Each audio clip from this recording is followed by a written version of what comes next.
তান্ত্রিকের অভিশাপ পর্ব ৪ শেষ নাকি নতুন শুরু।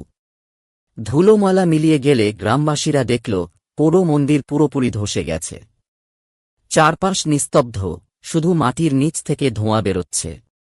পুরোহিত রামেশ্বর ঠাকুর চোখ বন্ধ করে দীর্ঘশ্বাস ফেললেন। অবশেষে মুক্তি পেল গ্রাম। শম্ভু আর অজয় তখনও হাঁপাচ্ছে।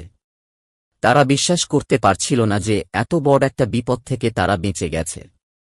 গ্রামবাসীরা খুশিতে উল্লাস করলেও পুরোহিতের মুখে চিন্তার ছাপ ছিল।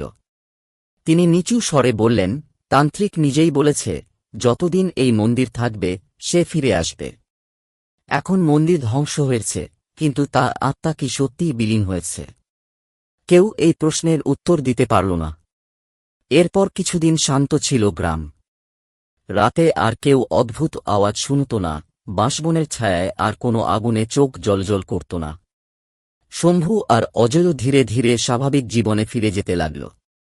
কিন্তু এক রাতে গ্রামের এক বৃদ্ধা নদীর ধারে গেলেন জল আনতে। ঠান্ডা বাতাস বইছিল। হঠাৎ নদীর ধারে একটা ছায়া নড়ল।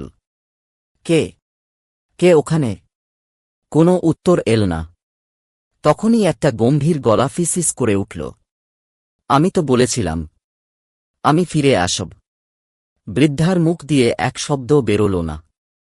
চোখ বড় বড় করে চেয়ে রইলেন তিনি, কারণ তার সামনে দাঁড়িয়েছিল সেই একই লালচে চোখের ছায়ামূর্তি।